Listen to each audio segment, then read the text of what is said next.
Viewers. नमस्कार दर्शकों, मैं शिवा शेख और आप देख रहे हैं एमएनएस न्यूज। ब्रेक के बाद एक बार फिर स्वागत है आपका देश प्रदेश की खबरों में।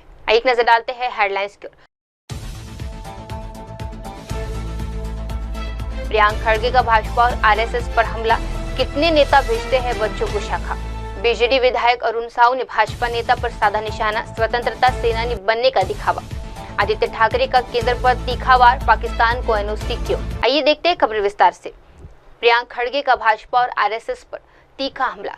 मंत्री प्रियंका खड़गे ने महाराष्ट्र के मंत्री नीतीश राणे के आरएसएस को लेकर दिए गए बयान पर पलटवार करते हुए भाजपा और संघ पर तीखा हमला बोला है। उन्होंने कहा कि भाजपा तो कुछ साल पहले ही अस्तित्व में आई है, इससे पहले भाजपा के नेता भी कांग्रेस को ही वोट देते थे। प्रियंका खड़गे ने आरएसएस को लेकर कहा, अगर वे आरएसएस को लेकर इतने उत्सुक है तो ये बताए कि भाजपा नेताओं के कितने बच्चे आरएसएस की शाखाओं में जाते हैं। No, that's left up to him. Even he was out of power for till recently, no? See, BJP leaders, anybody, BJP came into existence only a few years back. Before that, even BJP leaders were voting for Congress only, no? Where was BJP? Even before Jansangh, they voted for Congress only, no? So, I would urge BJP leaders first to study their own history.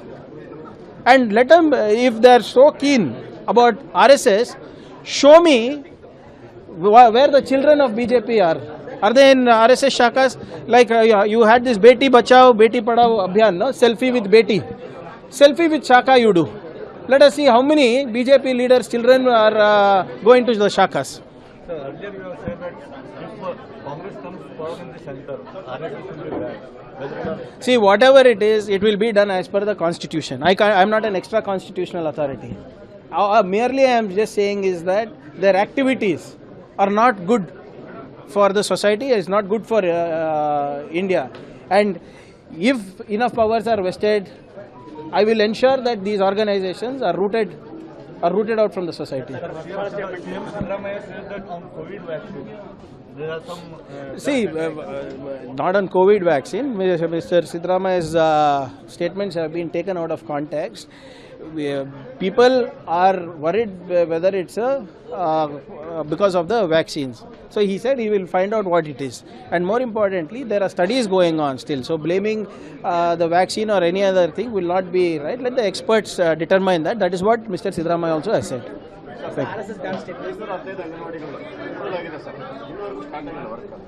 Allocation cabinet idರಲ್ಲಿ आइए बढ़ते हैं अगली खबर की ओर। BJD विधायक अरुण साहू का भाजपा नेता जगन्नाथ प्रधान पर निशाना। बीएमसी के अतिरिक्त आयुक्त रत्नाकर साहू पर हुए हमले के मामले में बीजेडी विधायक अरुण साहू कुमार ने भाजपा नेता जगन्नाथ प्रधान पर जमकर निशाना साधा है। अरुण साहू ने कहा कि उन्होंने एक नया चलन शुरू किया है, जैसे कि वे कोई स्वतंत्रता सेनानी हो। पहले पार्टी अध्यक्ष से मुलाकात करते हैं, फिर शाम को डीसीपी कार्यालय पहुंचकर आत्मसमर्पण करते हैं। The conspirator, the main culprit, was arrested yesterday night. But one thing we have, the state has witnessed, they have set a new trend. As if he is a freedom fighter, he went to his party office day before yesterday, discussed with the party president, then came out and issued a statement, I am going to my home.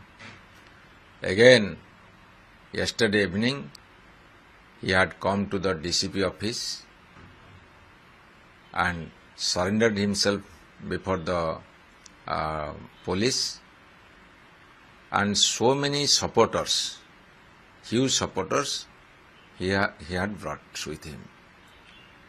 He wanted to show that I have support of the public, whatever I have done that is right, and issued a statement why he is going to surrender, and this is a new trend in the society, he has said. And what message he has given to the people of Odisha and to the entire law fraternity. As if he is a freedom fighter, he did all these things, and police was silent. Police was cooperating. It means in future the miscreants, the culprits, they will demand police should not come to me and arrest me. Rather, I should go to the police with making a drama. Then I will surrender myself as if I have done a heroic work and as if a hero. And this is what kind of law I cannot define. Being a law graduate, being an advocate, I can never see such kind of activities which a conspirator and in which name there is a FIR and who should be arrested earlier and who was moving freely at his wish. When he decides, then only he can go to the police and surrender himself and get arrested. This is a new trend he has set in the society, new trend in the state. This is not appreciated. With the pressure of the public, with the pressure of the officers association, with the pressure of the many opposition parties, government has bent down and persuaded and tried to convince and try to make him understand we are at problem, we are facing difficulties, then please you surrender and save us. This is the government plea. This is the government appeal to a culprit. And they have set a history which will never be appreciated by the law-knowing person, never be appreciated by anybody, and the culprits and the miscreants, the goons, hooligans, they will say this thing and they will give this example of Mr. Pradhan. It's a sorry state of affair. We condemn it. आइए बढ़ते हैं अगली खबर की ओर। आदित्य ठाकरे का केंद्र पर निशाना। मुंबई से शिवसेना यूबीटी नेता आदित्य ठाकरे ने केंद्र सरकार पर कड़ा सवाल उठाते हुए पाकिस्तान को एनओसी दिए जाने के फैसले पर तीखी प्रतिक्रिया दी। उन्होंने कहा, बिहार में हॉकी एशिया कप होने जा रहा है और केंद्रीय खेल मंत्रालय ने पाकिस्तान की टीम को इसमें भाग लेने की अनुमति दे दी है। ठाकरे ने आशंका जताई कि अब अगर इस पर कोई आपत्ति नहीं हुई तो बीसीसीआई जल्द ही पाकिस्तान को लेकर क्रिकेट एशिया कप में खेलने की अनुमति दे देगा। ये एक बात मैं देश के सामने लाना चाहता हूँ। 3-4 महीने पहले जब पहलगाम का हमला हुआ तो हमने सब ने तय किया था कि अब पाकिस्तान से कोई रिश्ता नहीं होगा। ये हम पहले से भी कहते आए। शायद इस देश में शिवसेना एक ही पार्टी है जो हर बार कहती आई कि जब तक पाकिस्तान आतंक विरोधी कोई कार्रवाई नहीं करता और आतंकी कार्रवाई में लगा रहता है तब पाकिस्तान से कोई नाता ना जुड़े। लेकिन दुर्भाग्य इसी देश का यही है कि जिस विषय पे भाजपा चुनाव जीतने की कोशिश करता है, वोट मांगने की कोशिश करता है, डिप्लोमेटिक आउटरीच करने की कोशिश करता है, उसी अभी विषय पर भाजपा पीछे जाते हुए दिख रहा है। पहली बात तो अभी मुझे लगता है एशिया कप हॉकी का बिहार में होने जा रहा है। केंद्र सरकार जो भाजपा की है उसी के स्पोर्ट्स मिनिस्ट्री ने, खेल मंत्रालय ने एनओसी दे दी है पाकिस्तान को, जिस पाकिस्तान से आतंकी आए थे, आतंकवादी आए थे और हमारे देश में धर्म पूछ के हमला किया था। दूसरी बात, अगर हॉकी का ये एशिया कप आगे गया, खेलने दिया, भारत की भावना अगर देखी नहीं गई, भारत शांत रहा, तो फिर यही भाजपा है जो बीसीसीआई चलाता है, जो एशिया कप जो क्रिकेट का है उसमें भी पाकिस्तान को खेलने दिया जाएगा।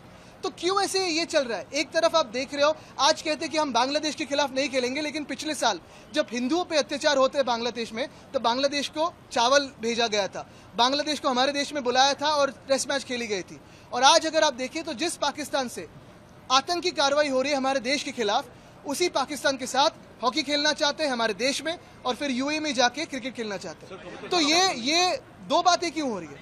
सामाजिक न्याय विभाग से बिल्कुल होना ही चाहिए, कबूतर खाना बंद होना ही चाहिए, क्योंकि कबूतर खाना से अगर आप देखें तो सारे के सारे नुकसान की बात है, कोई किसी को फायदा नहीं है, न कबूतर को है न इंसान को है। आइए बढ़ते हैं अगली खबर की ओर। चुनाव आयोग को कांग्रेस की सीधी चेतावनी। पवन खेड़ा का बड़ा बयान। लोकतंत्र और निष्पक्ष चुनाव को लेकर कांग्रेस पार्टी ने एक बार फिर केंद्र और चुनाव आयोग पर सीधा निशाना साधा है। कांग्रेस नेता पवन खेड़ा ने एक प्रेस कॉन्फ्रेंस में चुनाव आयोग को सख्त लहजे में चेतावनी दी है। पवन खेड़ा ने अपने बयान में कहा, माफ कीजिएगा लेकिन सत्ता आती जाती रहती है, सभी को हक में रहना होगा।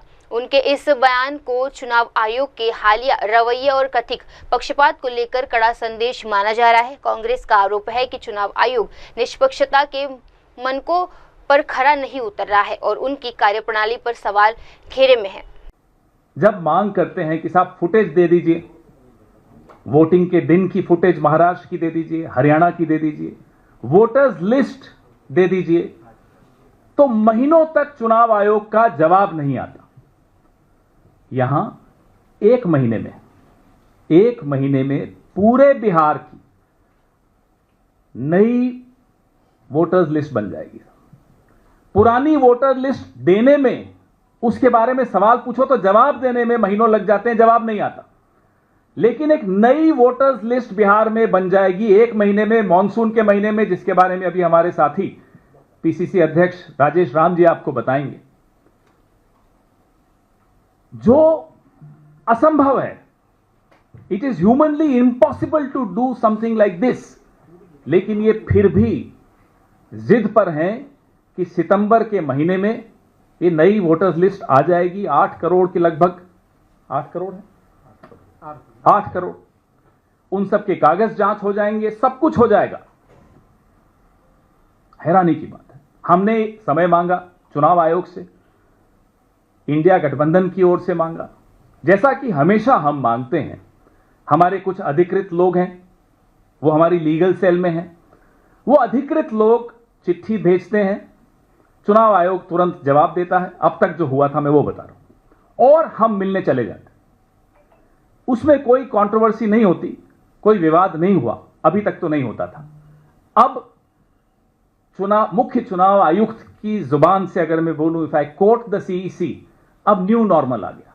ये उनके शब्द हैं, मेरे नहीं हैं, और धमकाते हुए लहजे में कहते हैं कि नया चुनाव आयोग है, नया नॉर्मल है। क्या नया नॉर्मल है साहब? नया नॉर्मल यह है कि अब चुनाव आयुक्त तय करेंगे कि कांग्रेस पार्टी से वो किस नेता से मिलेंगे। आप कौन है साहब? आप क्यों तय करेंगे? आप तय करेंगे कि कितने लोगों से मिलेंगे, आप तय करेंगे कि कब मिलेंगे। ये न्यू नॉर्मल है। अब हमें यह नहीं समझ में आया कि मुख्य चुनाव आयुक्त हैं, किसी के प्रति निजी टिप्पणी नहीं है हमारी, उन्होंने एक और परंपरा शुरू की। गुप्ता जी हैं, वो ज्ञानेश कुमार गुप्ता जी, अपना नाम ज्ञानेश कुमार लिखते हैं। अब गुप्ता जी को यह लगता है कि पत्रकारों को वो व्हाट्सएप मैसेज करके खबरें प्लांट करेंगे और वो गुप्त रह जाएगी बात। गुप्ता जी, यहां कुछ गुप्त नहीं रहता। आपने 24 घंटे का टाइमर लगा रखा है जिस नंबर से आप पत्रकारों को खबरें लीक करते हैं, वो सारे स्क्रीनशॉट्स हमारे पास भी आ जाते हैं। तो गुप्ता जी, आप शायद नए हैं चुनाव आयोग में, ज्यादा पुराने नहीं हैं। मैं आपको आज इस मंच से बता दूं, हम सब हंसते हैं फिर आपके उन संदेशों पर, वो संदेश गुप्त नहीं है गुप्ता जी, ध्यान रखिएगा। अब ज्ञानेश जी को, पूरे चुनाव आयोग को, हर संस्था की बात कर रहा हूं, ना केवल चुनाव आयोग, जो भी लोग आज उन संस्थाओं में हैं, उन्हें यह समझ लेना चाहिए कि उनसे पहले, उनसे कहीं बेहतर लोग उन कुर्सियों पर बैठकर जा चुके हैं, और उनके बाद उनसे कहीं बेहतर लोग बैठने आएंगे। आप क्या विरासत छोड़कर जा रहे हो? आपको अगर लोग याद रखें तो क्या सोचकर याद रखेंगे? क्या यह सोचकर याद रखेंगे कि देश के तमाम विपक्षी दल आपसे वोटर्स लिस्ट मांग रहे थे और आप नहीं दे रहे थे? यह विरासत होगी क्या आपकी? क्या यह विरासत होगी कि आप कहेंगे कि अब वीडियो फुटेज नहीं दिया जाएगा 45 दिन के बाद विपक्ष को? क्यों? क्या यह विरासत होगी कि आपसे सवाल पूछे जा रहे हैं कि 5 बजे के बाद अचानक महाराष्ट्र में वोटिंग ज्यादा कैसे हो जाती है 12,000 बूथों पर, 85 असेंबली सेगमेंट्स पर? उसका जवाब नहीं देते, और दाएं बाएं से इंफॉर्मेशन लीक करेंगे, दाएं बाएं से जर्नलिस्ट को सोर्सेस करके खबरें चलाएंगे। एक तो वो टाइमर लगाना बंद कर दीजिए गुप्ता जी, हंसते हैं सब। स्क्रीनशॉट में 24 सेकंड लगते हैं, आप भले 24 घंटे का टाइमर लगा दो, उससे क्या होता है? तो जो जिस तरह से चुनाव आयोग चला रहे हैं, मुझे लगता है लोकतंत्र और लोकतांत्रिक प्रक्रिया पर बहुत बहुत बड़ा खतरा मंडरा रहा। हमें लगता था कि जो इनसे पहले थे वो फेयर नहीं है, अब इनको देखो तो वोट याद आने लग गए। यह स्थिति हो गई आज चुनाव में, और यह खतरा विपक्ष के लिए नहीं है, सिर्फ यह खतरा आप सबके लिए है, एक एक वोटर के लिए है। अब एक और चीज मैं आपको बता दूं, टाइम मांगने के बाद जिस तरह से अपमानजनक रूप से कि साहब जिस व्यक्ति के माध्यम से टाइम मांगा गया वो अनधिकृत है। आप कौन होते हैं ये तय करने वाले कि वो अनधिकृत है या अधिकृत है? चलिए आपको लगता है वो अनधिकृत है तो उसको बोलिए कि साहब आप अपना ऑथराइजेशन ले आइए कांग्रेस पार्टी से। वो ले आता, आधे घंटे में ले आता। हमें कल ये आभास हुआ कि शायद हम गलत पते पर चले गए हैं। इतनी बड़ी बिल्डिंग चुनाव आयोग, निर्वाचन सदन, पता नहीं कितने 1-1.5 एकड़ पे तो होगी, कई लाख स्क्वायर फुट होगी, मेरे और आपके पैसे से बनी होगी। इतनी बड़ी बिल्डिंग में बैठने की जरूरत क्या? बीजेपी का इतना अच्छा मुख्यालय है, वहां एक फ्लोर ले जी, वहीं बैठ जाइए। हम क्यों बिचौलियों से मिले? हम सीधा बीजेपी से बात करेंगे। माफ कीजिएगा, चुनाव आयोग किसी पार्टी का बिचौलिया नहीं हो सकता। सबको अपने दायरे में रहकर काम करना होगा, यह लोकतंत्र की परिभाषा है, और सबका दायरा संविधान ने फिक्स कर रखा है, नियमित कर रखा है। उस दायरे को अगर कोई तोड़ेगा तो देश देख रहा है, देश जानता है कैसे लोगों को अपने अपने दायरे में फिर से भेजना होता है। देश को यह आता है। इसलिए मैं इस मंच के माध्यम से बहुत विनम्रता से, in all humility at my command, मैं चेतावनी दे रहा हूं चुनाव आयोग, यह सत्ता आने जाने वाली चीज है। जब इनके पास 300 सीटें थी तब हम नहीं डरे, ये 240 पे हैं। आप क्यों इनकी गुलामी कर रहे हैं? आप संविधान की गुलामी कीजिए, आप लोकतंत्र की गुलामी कीजिए, आप इस देश के एक एक वोटर की गुलामी कीजिए। ये शाह शहंशाह इन लोगों की गुलामी मत कीजिए। यहां बहुत शाह आए, बहुत शहंशाह चले गए। इतिहास के कचरा पात्र में आपका नाम चला जाएगा अगर आप इस तरह के काम करेंगे तो। कोई याद नहीं रखेगा आपकी विरासत को। अगर आपको याद भी रखेगा तो लोग मुंह बनाएंगे। इस तरह के एक संस्था को चलाने वाले लोग आए थे। बड़ी पीड़ा होती है जब हम ये बोलते हैं, दुख होता है ये बोलते हैं। अब आपको मेरे साथी राजेश राम जी टेक्निकल पॉइंट्स क्या हैं, क्यों इनको आपत्ति है, बिहार के प्रदेश अध्यक्ष हैं, ये बिहार की तरफ से आपको बताएंगे कि ये जो तथाकथित एसआईआर, अब एसआईआर देखिए नाम भी बड़ा अच्छा है, सर, चुनाव आयोग सर सर करते हुए फोन उठा के आदेश लेता है, यहीं से मालूम पड़ जाता।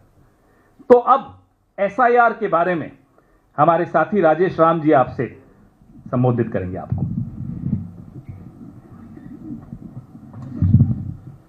सम्मानित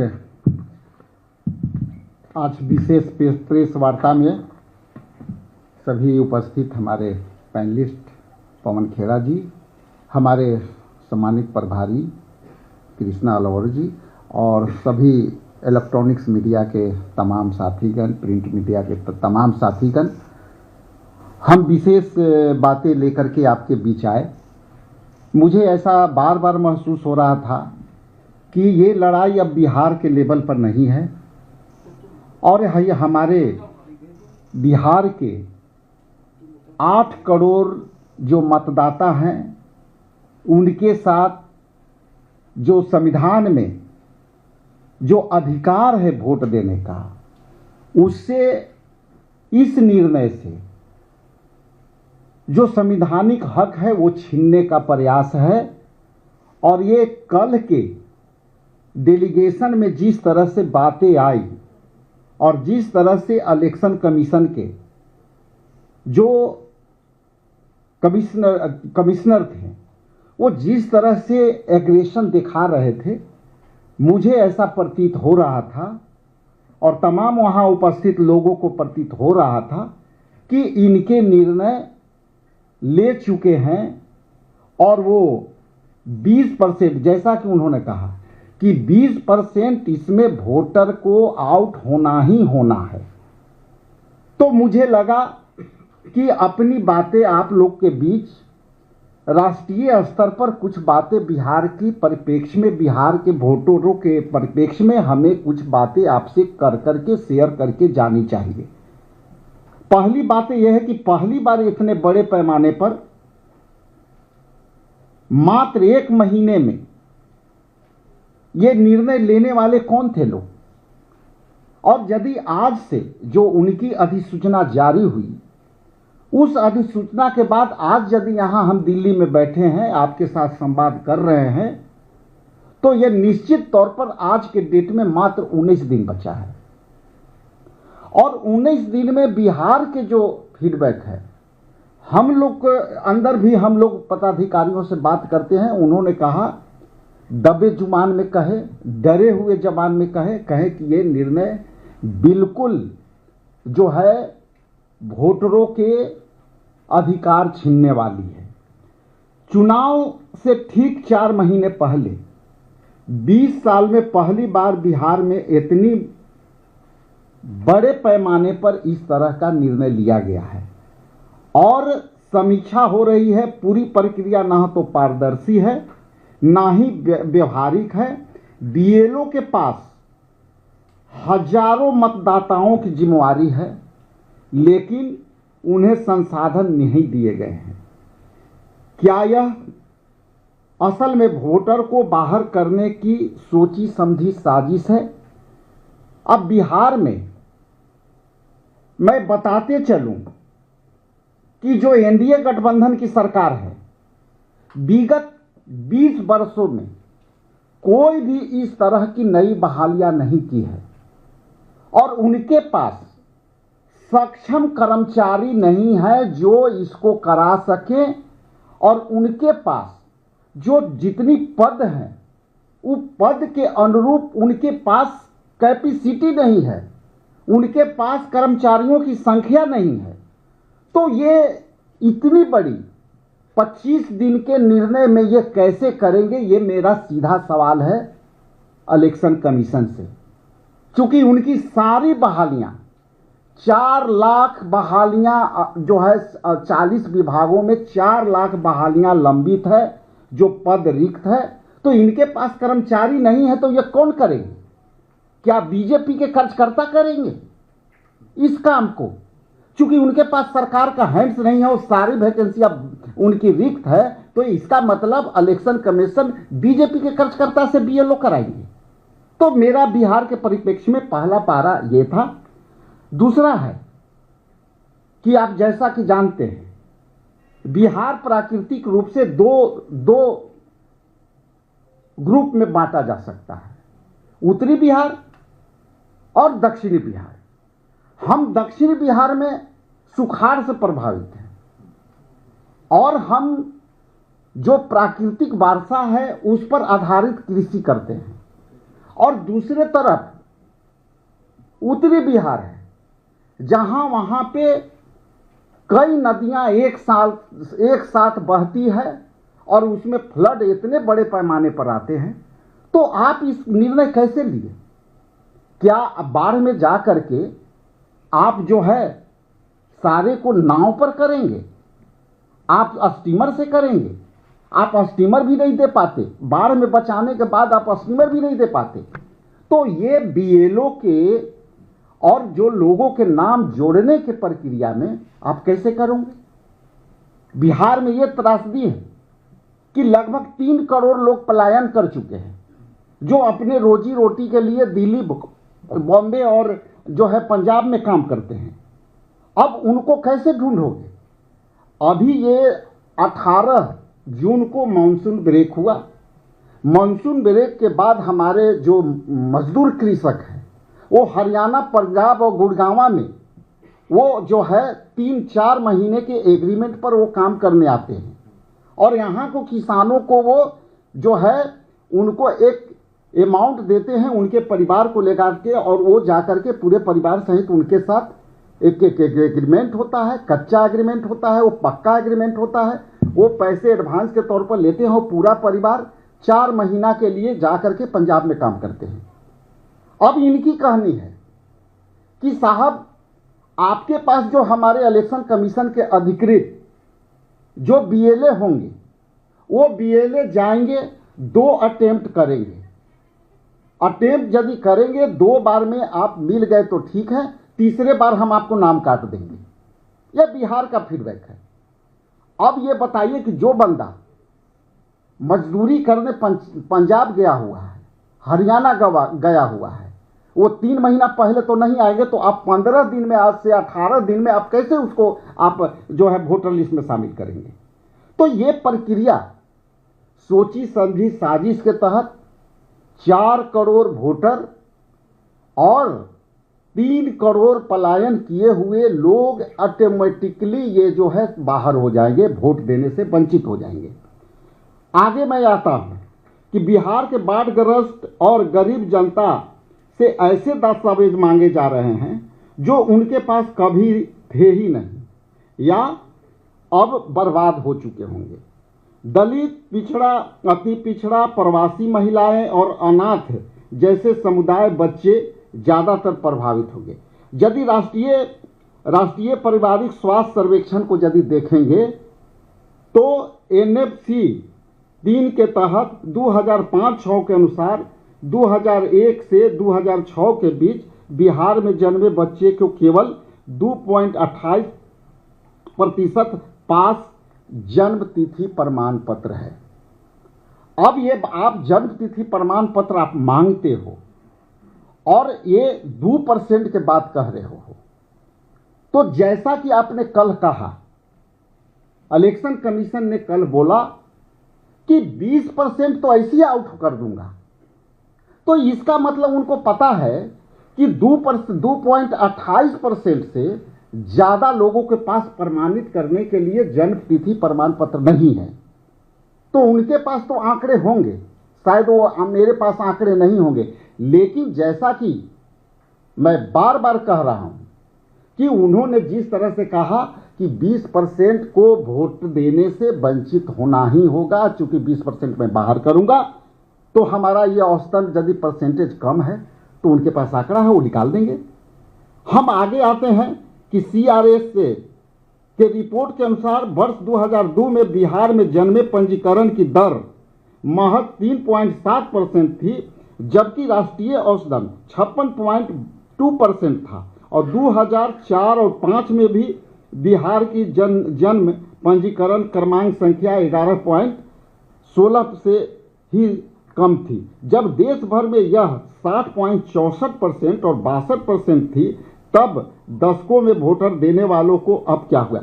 अब यह टेक्निकली बात देखिए कि यदि हम औसतन यदि देखते हैं और उसको हम जो है 8 करोड़ वोटर के साथ जोड़ते हैं, तो ऐसे भी हमें साबित करने के लिए हमारे पास कुछ नहीं होगा।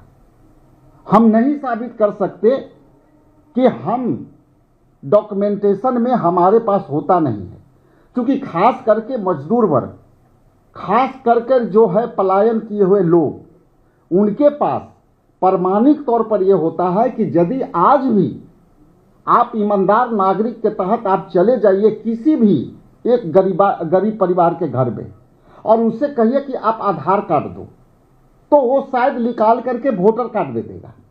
और यदि उनसे आप मांगो कि आप वोटर कार्ड दो, तो वो शायद आधार कार्ड दे देगा या छोटे छोटे चार्ट पुर्जे। उनको पता भी नहीं है कि हम सीधा पकड़ के आपको धरा रहे हैं या ये आधार कार्ड है या ये वोटर आईडी है। तो आप वैसे लोग के साथ आप कैसे जस्टिफाई करोगे?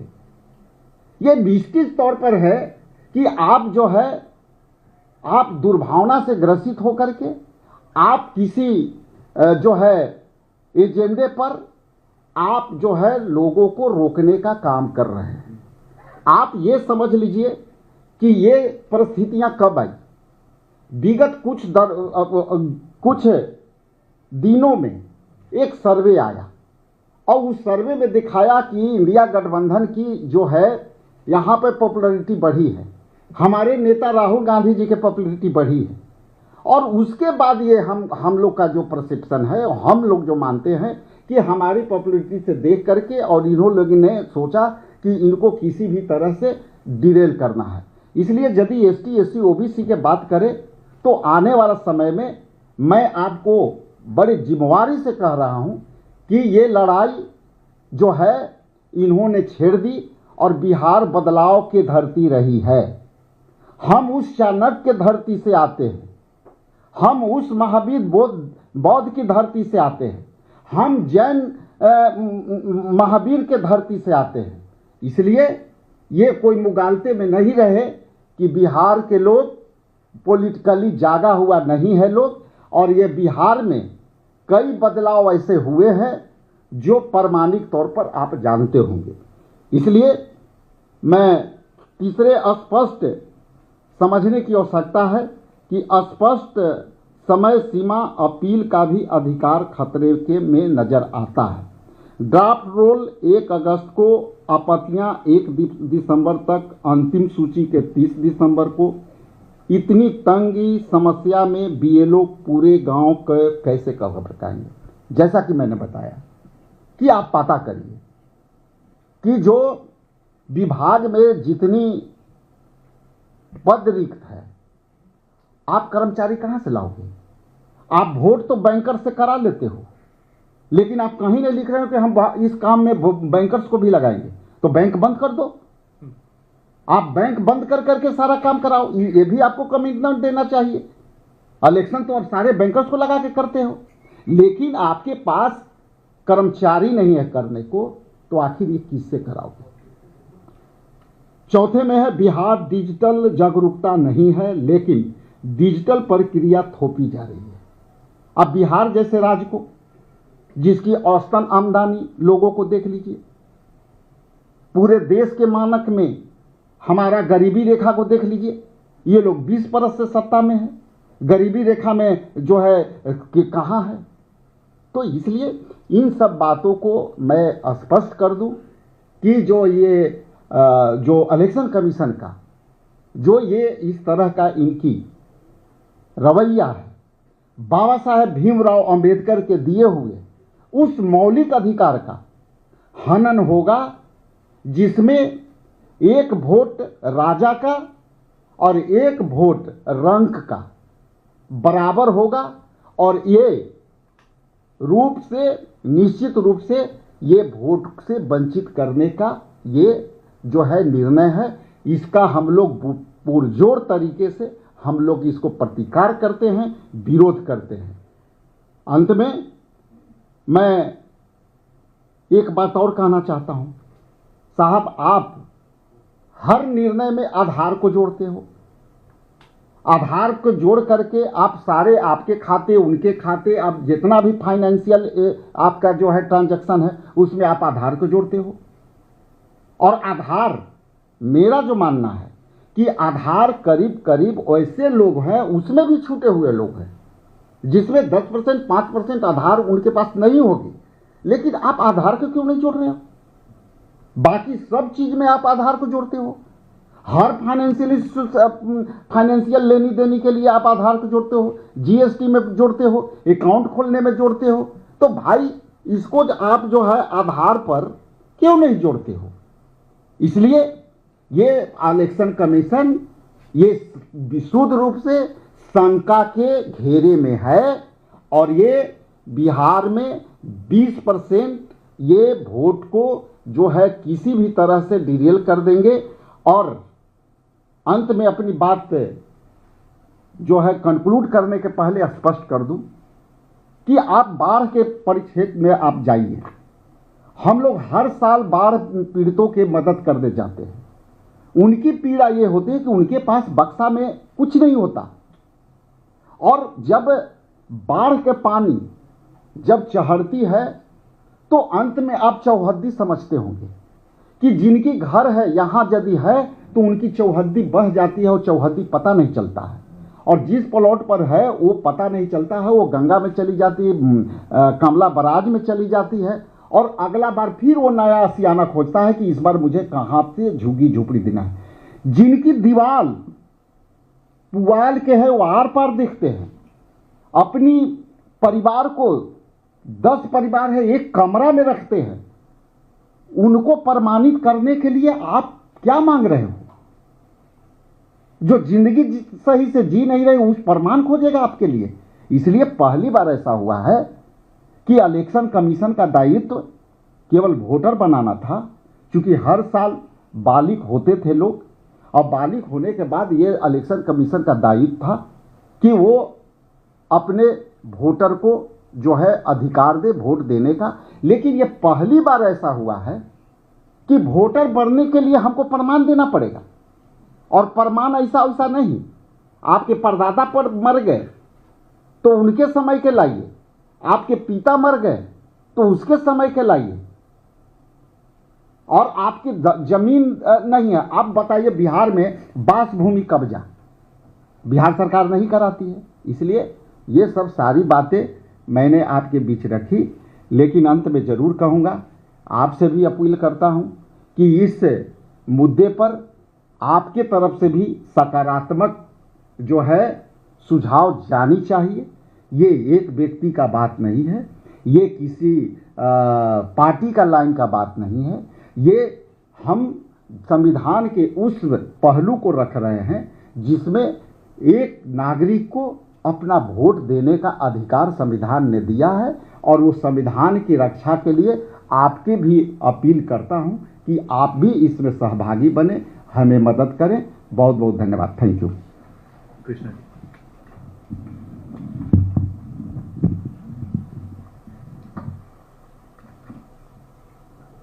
इलेक्शन कमीशन ऑफ इंडिया से थोड़ी बहुत उम्मीदें बची थी। कल के बाद या हफ्ते 10 दिन से वो उम्मीदें भी खत्म हो। ये सरकार तुगलकी फरमानों की सरकार है, और हमें लग रहा था कि इलेक्शन कमीशन उससे अभी तक बचा हुआ है। अभी इस Bihar special intensive registration drive से क्लियरली पता चलता है कि ये भी तुगलकी फरमान जारी कर रहे हैं।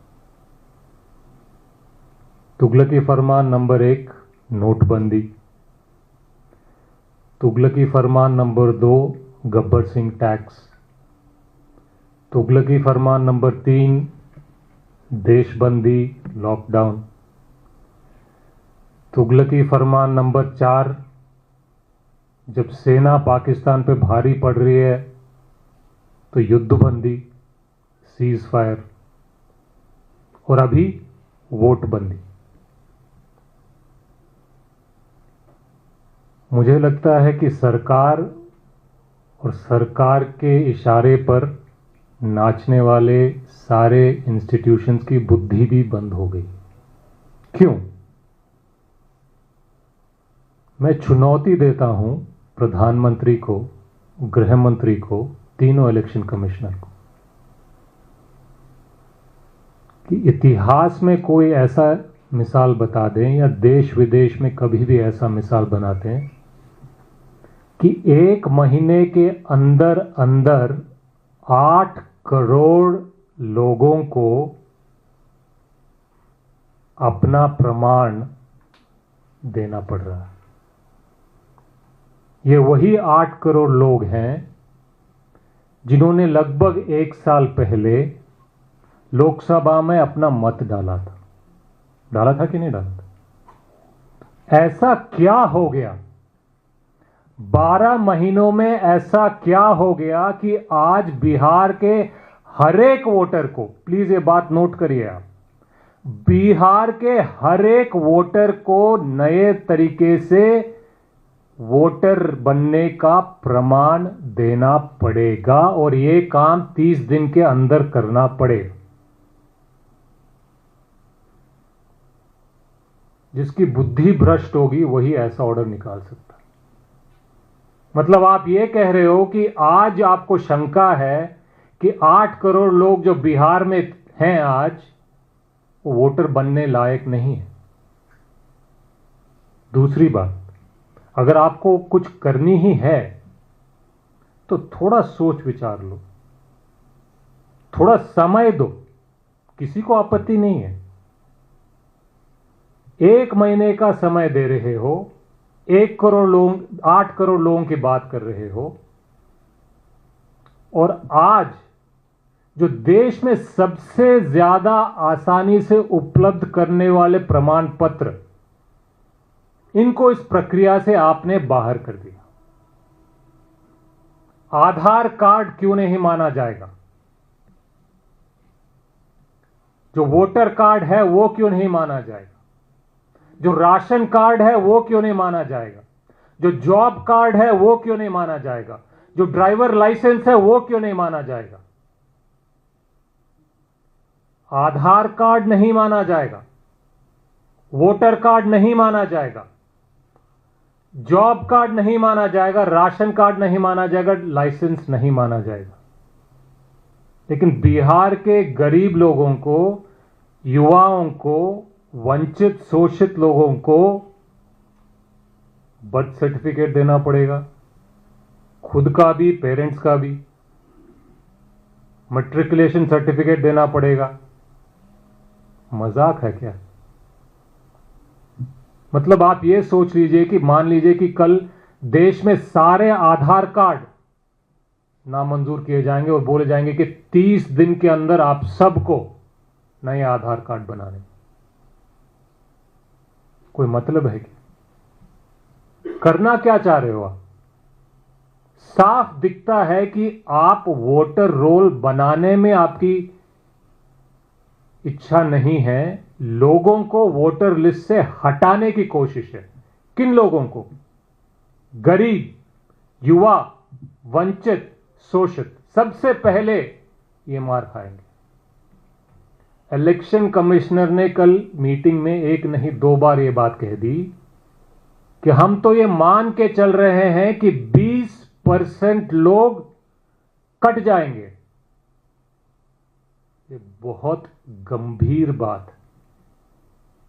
वो 2 बार ये बात कह चुके हैं कल कि हम ये मान के चल रहे हैं कि 20% वोटर कट जाएंगे।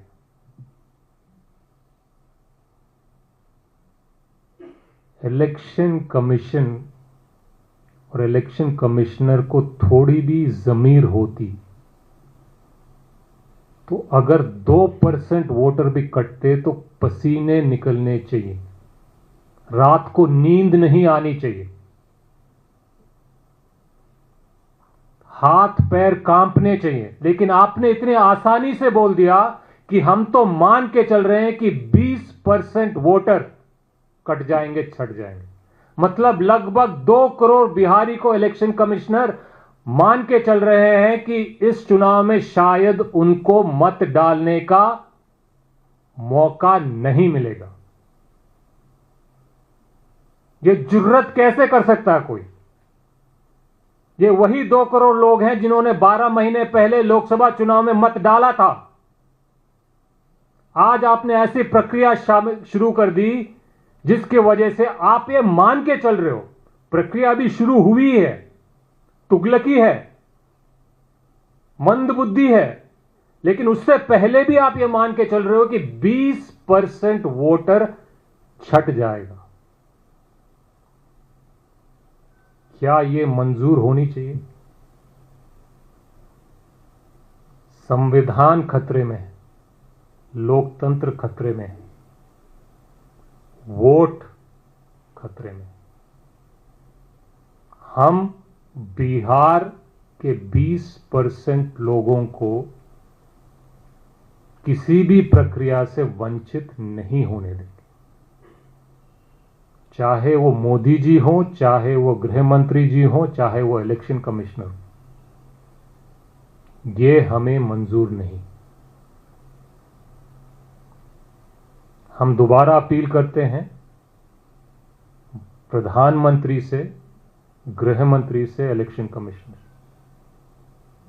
कि ऐसी तुगलकी फरमान जारी कर ये माइंड मेकअप कर प्रक्रिया के शुरू होने से पहले कि 2 करोड़ बिहारी छट जाएंगे, कट जाएंगे, ये गलत है, ये पाप है।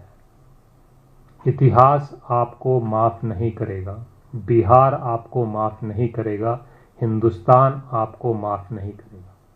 धन्यवाद। आपके सवाल? जी, आपने बिचौलिया कहा इलेक्शन कमीशन को या मुख्य इलेक्शन कमिश्नर को बिचौलिया कहा?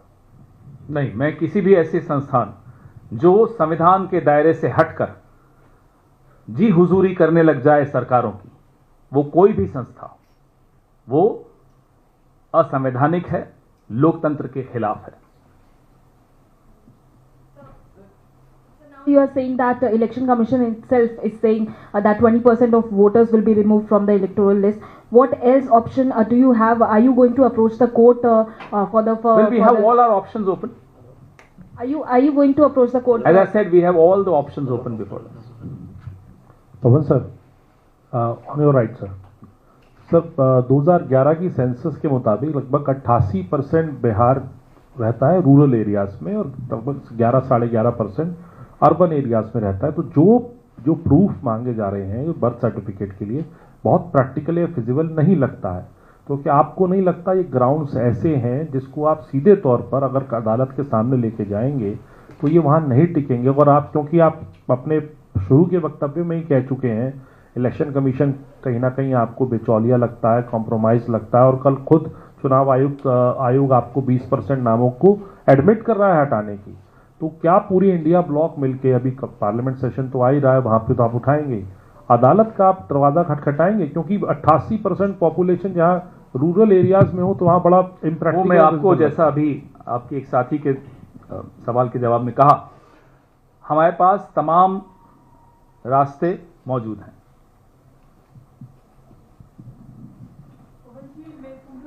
उजाला अखबार से मैं ये जानना चाहती हूँ कि चुनाव आयोग बार बार कह रहा है कि पारदर्शी व्यवस्था के लिए आप अपने बूथ स्तर के एजेंट बढ़ाइए।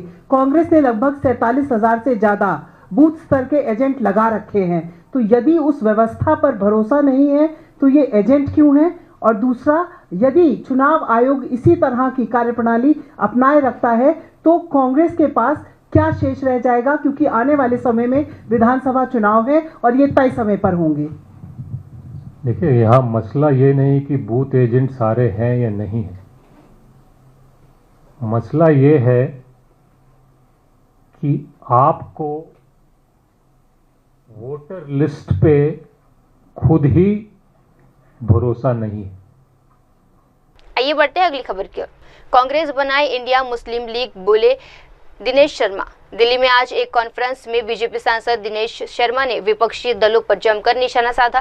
उन्होंने कहा कि ओवैसी कांग्रेस की बी टीम की तरह काम कर रहे हैं, देशभक्त मुसलमान और आज भाजपा के साथ है। शर्मा ने कांग्रेस पर तीखा हमला बोलते हुए कहा कि कांग्रेस ने मुस्लिम लीग की सभी प्राथमिकताओं को अपना लिया है। कांग्रेस को अब अपना नाम बदनाम इंडिया मुस्लिम लीग रख देना चाहिए और अपनी जिन्ना जैसी गतिविधियों को खुलकर करना चाहिए। नहीं, विपक्ष अपनी हर पराजय की संभावनाओं पर हमलावर होता है। विपक्ष को बेहतर पता है कि विकास के नाम पर वो भारतीय जनता पार्टी का मुकाबला नहीं कर सकते। देश की सुदृढ़ता, एकता, समन्वय, संवाद जो मोदी जी के नेतृत्व में एनडीए गवर्नमेंट की परफॉर्मेंस है, उसको ये चुनौती नहीं दे सकते। इसलिए वो जीत के कारण, इनको ना मान के, वो जीत के कारण को जान के जनता के बीच में भ्रम पैदा करने के लिए चुनाव आयोग को शिकार बनाते हैं। संवैधानिक संस्था पर आरोप लगाना ये कांग्रेस का पुराना शगुफा रहा है। संवैधानिक संस्थाओं पर अविश्वास करना ये इनके आरोपों का एक अंग रहा है। और आप देखो, जितने ये दल हैं, अब ओवैसी जी भी चाह रहे हैं कि वो, अरे चाह कह रहे हो, पहले ही कांग्रेस की बी टीम बनकर उन्होंने काम किया था। कांग्रेस को तो मैं सलाह देता हूं कि कांग्रेस को चाहिए कि अपना नाम बदलकर, हिंदुस्तान का जो राष्ट्रभक्त मुस्लिम है वो तो बीजेपी के साथ है, ये तो उस कट्टरपंथी विचारधारा को पनपा रहे हैं जिससे मुस्लिम को ही लोगों से अलग थलग कर दे। इनको जो मुस्लिम लीग की जितनी प्रायोरिटीज थी, कांग्रेस ने सबको अडॉप्ट कर लिया है। अनुसूचित पिछड़े वर्ग का जो अधिकार था आरक्षण का, उसमें से कटौती करके, जो बाबा साहब दे गए थे उसमें से कटौती करके इन्होंने वहां पर मुस्लिम आरक्षण का सुगुफा छोड़ा है। ये कोर्ट मानेगा नहीं, लेकिन आपने जान कर दिया है कि इससे की संविधान बाबा साहब को चुनाव भी हरवाया था और बाबा साहब का संविधान का उल्लंघन करो और आरक्षण पिछड़ों से और अनुसूचित से काट लो। कर्नाटक में कर रहे हैं। तो ये वो लोग हैं कि जो दिखावा करते हैं, इनको दिखावा करने की जरूरत नहीं। मैं तो कहूँगा कि जो भारतीय राष्ट्रीय कांग्रेस है उसका नाम भारतीय जो है इंडियन मुस्लिम लीग कर दें और जिन्ना के तरीके से जो एक्टिविटीज़ हैं ओपन करें ना, छुप छुप कर, पीछे पीछे, इधर भी उधर भी नहीं। ये ओवैसी जी को आरजेडी का अंग, आरजेडी के गठबंधन का अंग बना रहे हैं और उसी प्रकार से ये घोषणाएं कर रहे हैं। वो कहते हैं, तेजस्वी कहते हैं कि कूड़े के ढेर में डाल देंगे वक्फ बिल को। जनता इनको इस चुनाव में कूड़े के ढेर में डालने वाली है। ये वक्फ बिल को नहीं डाल पाएंगे, जनता इनको ऐसे बयानों के लिए कूड़े के ढेर में हरा कर डालने वाली है। आइए बढ़ते हैं अगली खबर की ओर। हरिद्वार में नदी महोत्सव का शुभारंभ सीएम धामी ने किया पूजा अर्चना। उत्तराखंड के मुख्यमंत्री पुष्कर सिंह धामी ने हरिद्वार में नदी महोत्सव का शुभारंभ किया। इस अवसर पर उन्होंने विधिवत पूजा अर्चना कर नदी संरक्षण के संकल्प को दोहराया। मुख्यमंत्री धामी ने बताया कि इस अभियान का उद्देश्य राज्य की विविध नदियों की सफाई करना और उन्हें पुनर्जीवित करना है।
कृताया पूजाया साधुपुण्यार्थे द्रव्यदक्षिणां समर्पयामि नमस्करोमि कर्पूरारार्तिज्ञाम् आरार्तिक्य दीपं प्रज्वाल्य ओम गुं अभिप्रजननं मे सुदशवीर गुं कर्मगण गुं स्वस्थाये आत्मकन्या शनि पशुमनि लोककन्यवयकन्यं देहि प्रजां बहुलं मे करुणं वयोरेतो अस्मासु दत्तो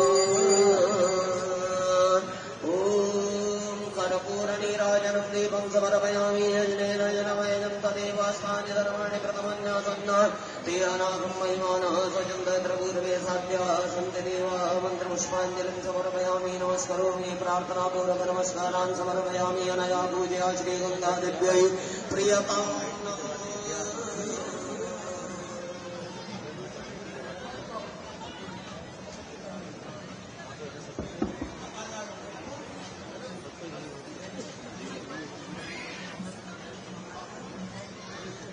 गंगे मैया की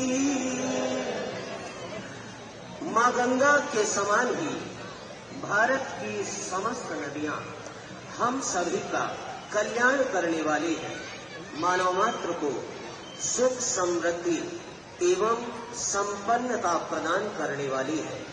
आइए हम सभी भारत सरकार द्वारा चलाए जा रहे नदी महोत्सव के अंतर्गत भारत की समस्त नदियों को निर्मल बनाए रखने के लिए माननीय मुख्यमंत्री महोदय के साथ दोहराते हुए संकल्प लिए, कृपया अपने दोनों हाथ उठाकर माननीय मुख्यमंत्री महोदय के साथ दोहराते हुए संकल्प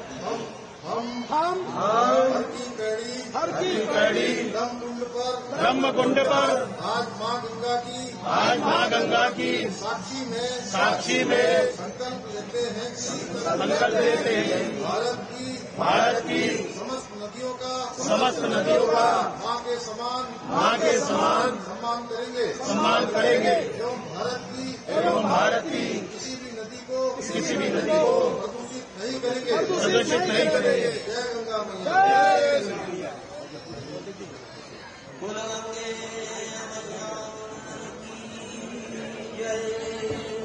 आइए बढ़ते हैं अगली खबर की ओर।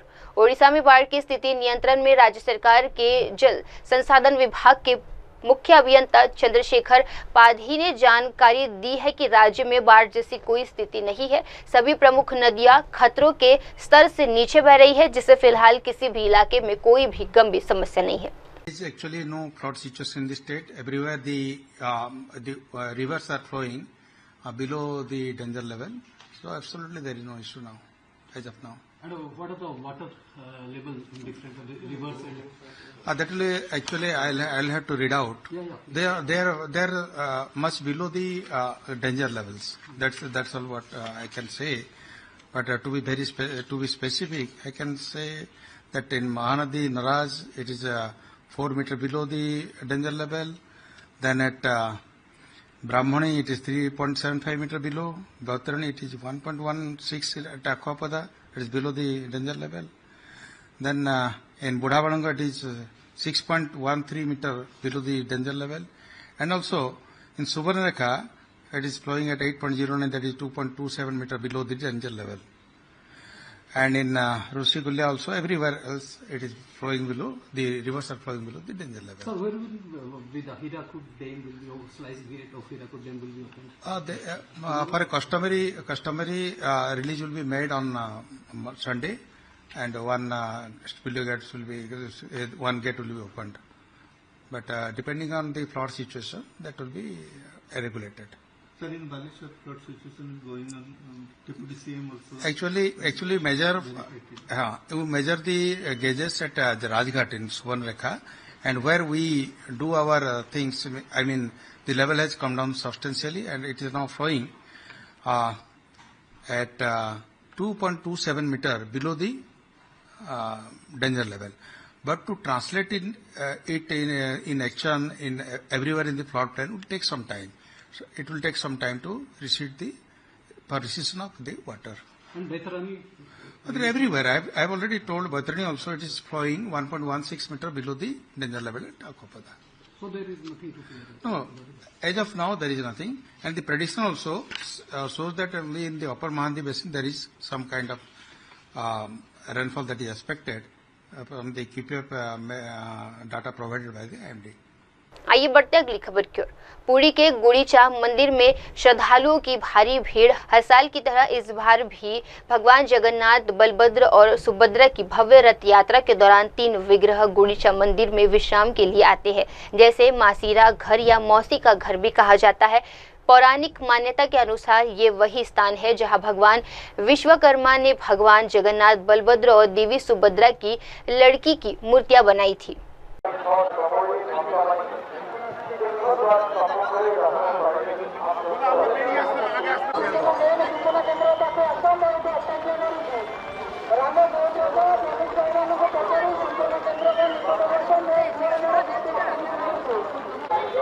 হ্যালো বাইরে খোলা করে রয়েছে স্বর্ণপ্রভা জানা সূচনা কেন্দ্র পাঠক স্বর্ণপ্রভা জানা ভবনেশ্বর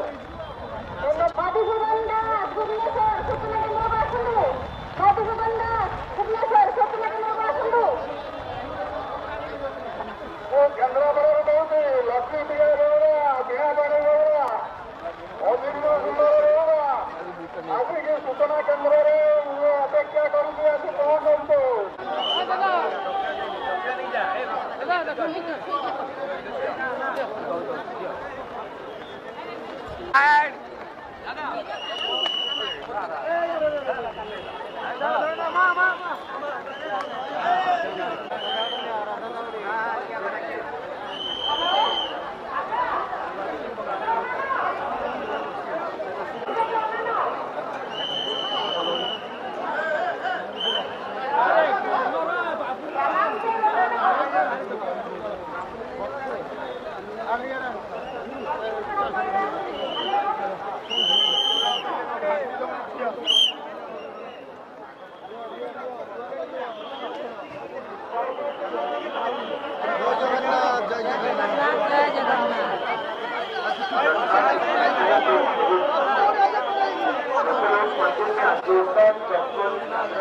दर्शन के लिए प्रवेश कीजिए।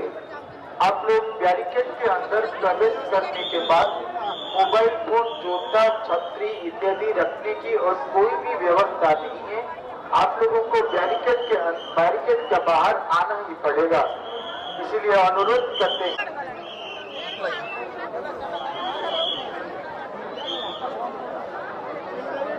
आइए भाई जी बोलेंगे।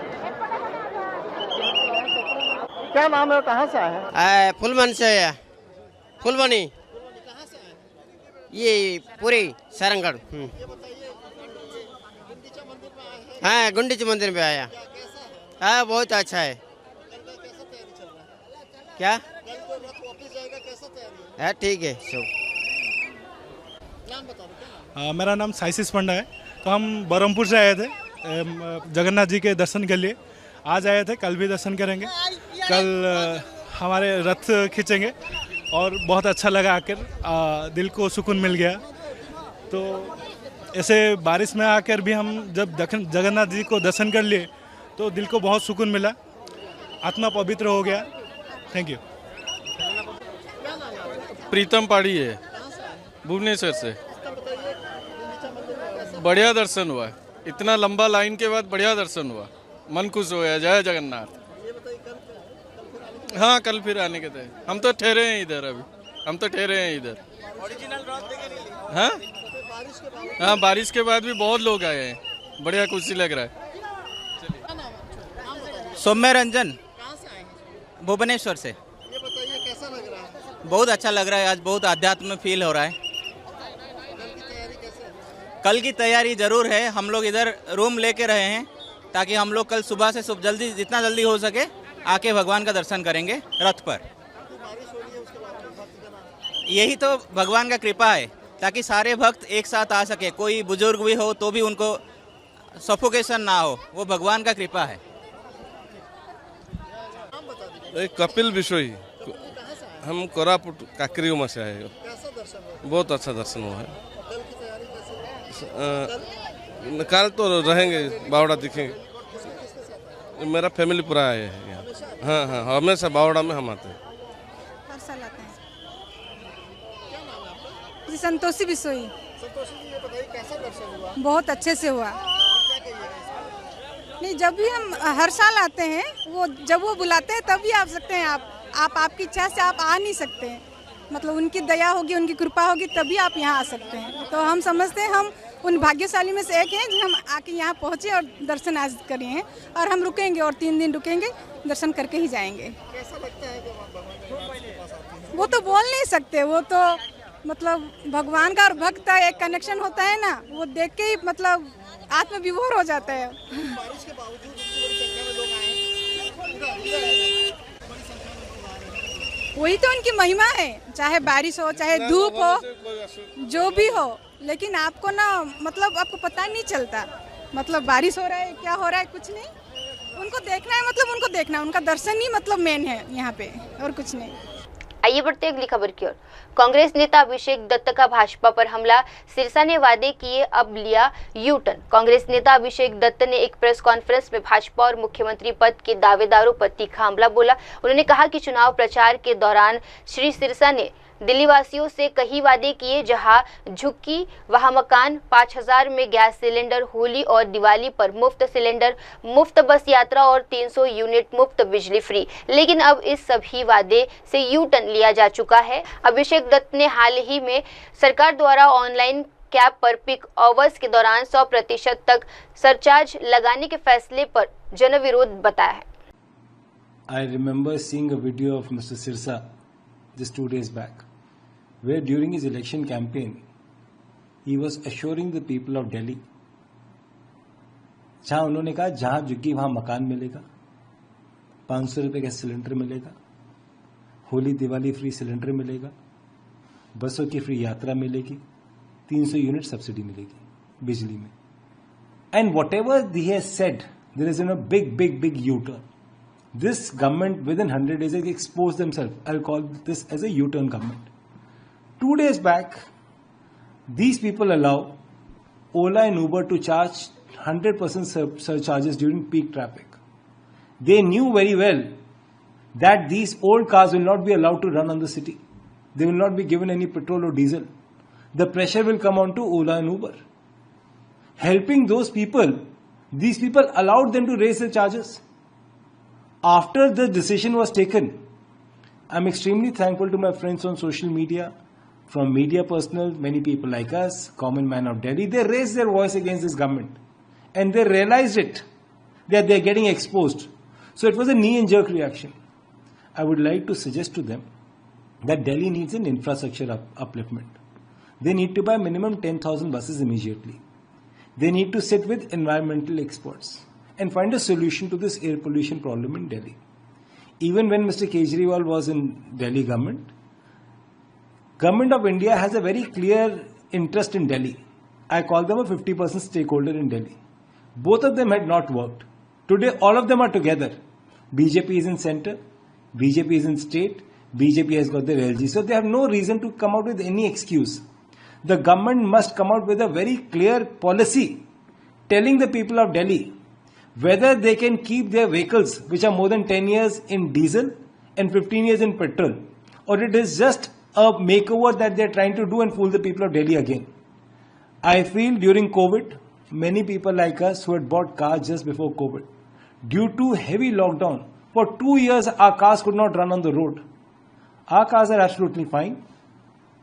Planes which are 20 years old are running, and cars which are 10 years old are not allowed to run in Delhi. 3 people get the benefit. One is the automobile industry. Second is the scrappers who are picking up vehicles in Delhi, which is the big mafia.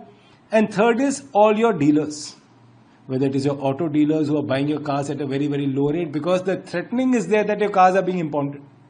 The government must come forward and speak in clear words whether they can keep the car in 10 years for diesel cases and 15 years of petrol cases. If not, then they should be very transparent about it. But air pollution is very, very important. So is pocket of these people. Under the Bharatiya Janata Party last 10 years, there's been heavy price rise. Massive price hike. People don't have jobs. They save their money to buy their cars and they don't use it every day. On an average, every Delhi family runs about 1,000-2,000 kilometers a month. So I don't think a car worth 8 lakh rupees or 20 lakh rupees within 10 years will cause pollution. So they have to come out with a very clear-cut strategy on it. आइए बढ़ते हैं अगली खबर की ओर। दिल्ली में मोहर्रम और कावड़ यात्रा के लिए ट्रैफिक प्लान तैयार। दिल्ली पुलिस ने राजधानी और मोहर्रम जुलूस के कावड़ यात्रा के मद्देनजर यातायात के लिए विशेष योजना बनाई है। अतिरिक्त पुलिस आयुक्त दिनेश कुमार गुप्ता ने जानकारी देते हुए कहा, दिल्ली में हमने यातायात व्यवस्था के लिए विस्तृत योजना बनाई है। हमारा उद्देश्य यह है कि जनता को कम से कम असुविधा हो। उन्होंने बताया कि जब जुलूस निकलेगा उस दौरान कुछ मार्गों पर ट्रैफिक डाइवर्ट किया जाएगा। बड़ा हमारे यहाँ अरेंजमेंट होता है और जैसे 6 तारीख को मुहर्रम है तो ये ओल्ड दिल्ली से जुलूस चलते हैं जो कि हमारे कैनॉट प्लेस होते हुए अरविंदो मार्ग होते हुए करबला पहुँचते हैं और तमाम और मेन तो हमारा ये रहता है। इसके अलावा और भी करबलाज हैं तो इस पर हमने डिटेल अपना ट्रैफिक का अरेंजमेंट लगाया हुआ है। हमारा काम रहेगा ट्रैफिक को डाइवर्जेंस देना और पब्लिक को कम से कम जो है इसमें असुविधा हो तो हम लोग जब प्रोसेशन चलेगा तो उसमें थोड़ा डाइवर्जेंस देंगे। तो इसके लिए हम लोग अपनी तरफ से पूरी तैयारी कर रखी है।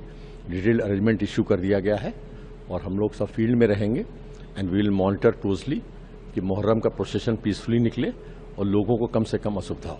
सर कितने इस तरह के जुलूस निकलते हैं दिल्ली में? देखिए जुलूस तो काफ़ी हैं और इसमें जैसे करबला का मेन होता है तो करबला का मेन जुलूस होता है और बाकी और भी जगह होते हैं जुलूसेस।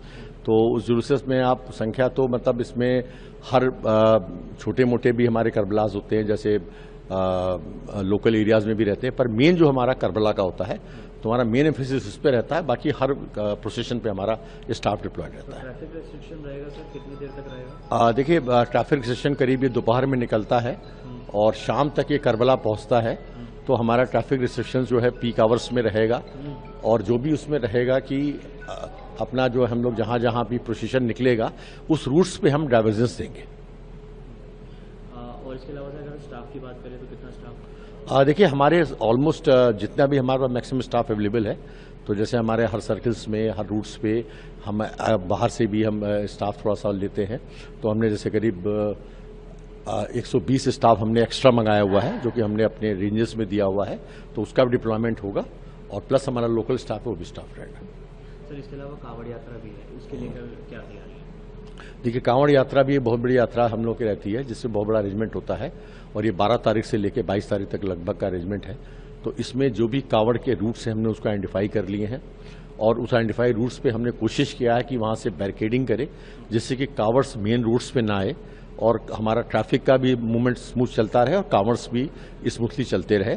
तो इसके लिए हमने जो कांवड़ कैंप्स हैं दिल्ली सरकार है और जो भी ऑर्गेनाइजर्स हैं उनके साथ एक मीटिंग्स वगैरह कर ली है। हमारे एक नोडल अफसर्स जो है डीएम के ऑफिस में हैं तो जिससे कि एक सिंगल विंडो सिस्टम इस बार दिल्ली गवर्नमेंट ने करवाया था कि जिससे कि लोगों को कम असुविधा हो। तो सिंगल विंडो सिस्टम भी चल रहा है और साथ में हमने कोशिश किया है कि पूरी बैरिकेडिंग्स करवाएंगे साइड्स में फुटपाथ पे जिससे कि कांवड़ जो है मेन ट्रैक में ना आए और लास्ट में जो हमारा 2 दिन डार्क कावर्स का रहता है उसमें हमारे चैलेंजेस थोड़ा ज़्यादा हो जाते हैं, क्योंकि वो रोड्स पे ही गाड़ियाँ चलती हैं। उस दौरान हमारा ट्रैफिक का डिप्लॉयमेंट रहेगा और जहाँ जहाँ हमें डाइवर्जेंस होना होगा वो हम करेंगे और कावर्स की यात्रा अच्छी निकल जाए और पब्लिक को कम असुविधा हो, ये हमारा मोटिव रहेगा। अब वक्त हो चला है दर्शकों छोटे से ब्रेक का। ब्रेक के बाद भी जुड़े रहिए, देखते रहिए मेरे सहयोगी श्रद्धा के साथ देश प्रदेश की तमाम बड़ी खबरें। धन्यवाद। नमस्कार, मैं हूं Abhishek Bachchan. Keep watching MNS news.